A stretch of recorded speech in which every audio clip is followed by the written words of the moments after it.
Hey, Patrick, how are you? I'm doing well. How are you? Good. I was got a message from somebody on your team that you wanted to talk about homeschooling. You are the senior fellow of the American Federation for Children and Educational Freedom, which we talk about a lot. It's been a big topic in the state of Missouri. What is your stance, and what are you fighting for exactly? No, thank you so much. Well, and I wanted to talk about, we had a new study that came out a couple weeks ago looking at the effects of additional school spending for public school student outcomes put up against the effects of school choice competition. So this does include things like homeschooling, but it's actually about school choice competition from the state of Florida. And basically what we found in this study, kind of putting the two research literatures head to head, was that school choice competition far outpaced the impacts of additional school spending to improve outcomes in the public schools in Florida over the first 15 years. So we think it's a really powerful proof point to show that school choice is something that can benefit both public schools and the kids who use the scholarships. It's particularly relevant for places like Missouri as you think about expanding the MO Scholars Program. Do you have any kind of legislation working through the legislature in Missouri? So right now, we've always been supportive of the MO Scholars Program. I know that there was a recent it's a tax credit funded program, but in addition to a recent appropriation from the state legislature to grow the program and allow more students to use it. And I believe that this year's budget and the one that recently passed through the House is increasing that appropriation another, I think, $10 million for the MO Scholars Program to continue to allow for growth of students to opt into that option if they so choose. And how does it exactly work? Explain this very slowly to me. So the idea would be that a child, wherever they're at, can go to whatever school they want. Is that how this would work? Because you basically are saying, look, the public schools are going to have to compete for dollars based on their performance, and kids can opt out of a school that is underperforming and move to another. Is that the premise? That's exactly right.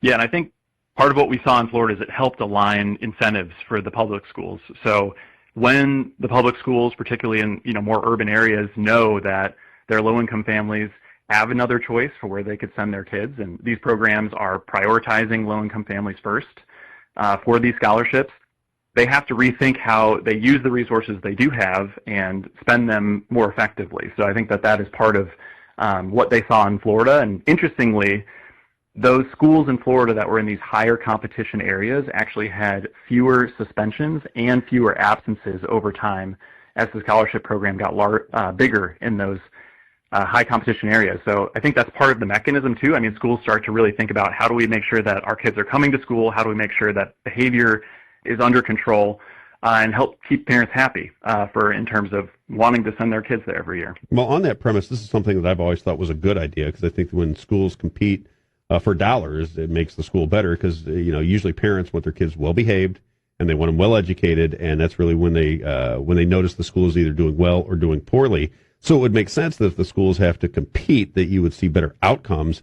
What is the fight against it? Does this come from teachers' unions? Does this come from big money? Why do what is the opposition to having kids determine and parents determine where they want to go to school?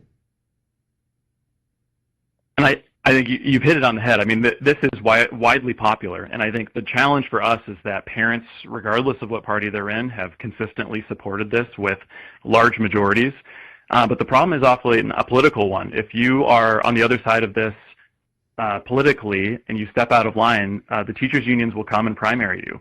And so we know there are many folks on the Democratic side of the aisle who would love to vote for programs like these, but every time they step out, it is politically very costly for them. So I think it's really a classic case of an incumbent with a lot of power and money that is trying to protect their monopoly on education, and fighting against that is challenging. So we continue to take it to them. And why are the teachers' unions against it? Because it takes money away from the school. So, for example, if a school has, let's just use a round number, has 1,000 kids in the school, and 100 want to leave, does that just reduce the income of the school by 10% because now they're not getting that money, and it moves to another school? Therefore, resources become less and less and less within that particular school. Is that why they fight against it? I would say yes and no. I think a lot of folks don't realize that a lot of these scholarship programs are funded at sometimes about half of what public schools get per pupil per year. So you might be getting a scholarship for about $7,000 or $8,000 to take to a private school for a scholarship. Meanwhile, in the public schools, all in, those kids are receiving somewhere closer to $16,000 per pupil. Really? A mix of state, local, and federal money. That's right. It's a lot. It's a lot more than people think. So a lot of those local dollars will stay at the school system, even when those kids switch and it gets distributed among a smaller group of students. And I think a lot of people will think, well, you pass one of these programs, the kids will just flee from the public schools. And actually, that's not really what we see. We see a slow trickle, a slow movement of kids as it is needed over time. A lot of parents make their school decisions in kindergarten. School needs change over the course of a kid's life. Maybe at one point in time they'll go to a charter school. Maybe another time they'll go to their public high school for that. But maybe in those middle grades, maybe they want to find a private school option. So it can change across a kid's education or career as well. But I think really what it comes down to is control over those education dollars. So unions often want that money flowing through these government institutions, which then support the dues that are paid into their own operation, versus giving this money to parents who then make the decision about where the funds get spent. Very interesting. We're with Patrick Graff. He's a senior fellow for the American Federation for Children. I got to ask you another quick question. I actually want to tell you a story. My stepson went to a school in Missouri, Timberland High School. And I have nothing bad to say about Timberland High School, but he went to Timberland High School. He had carried about a 2.5 grade point average through halfway through his junior year of high school. Came to us one day and said, I want to go to CBC, which is a private school here in town, a very well-known private school. And my ex-wife and I talked about it for a little bit. We said, you know what? He's always been a good kid, never caused us any problems. If he wants to go to CBC, we can afford it. Let's make this move.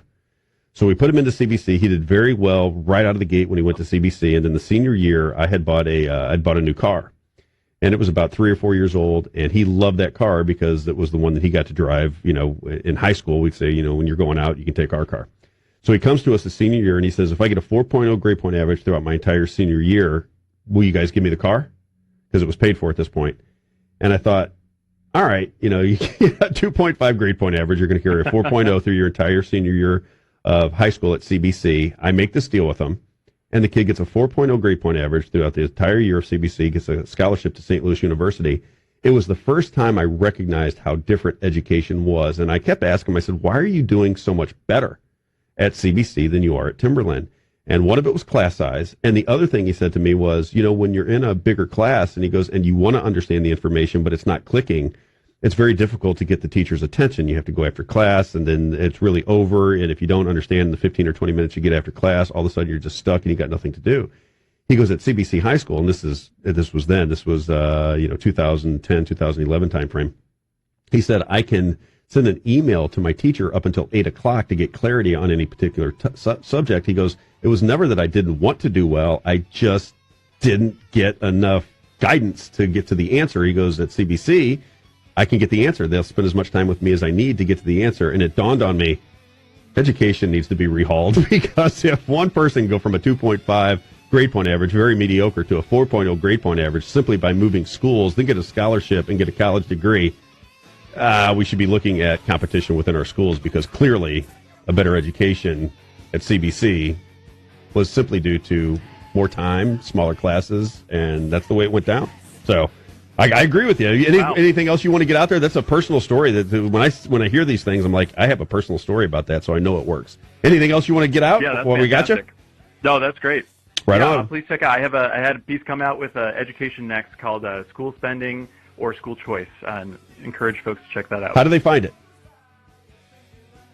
You can go to federationforchildren.org. Federationforchildren.org. Federationforchildren.org. Patrick, thanks for joining us. Stay in touch. I want to hear how this story plays out. Thanks so much. You got it.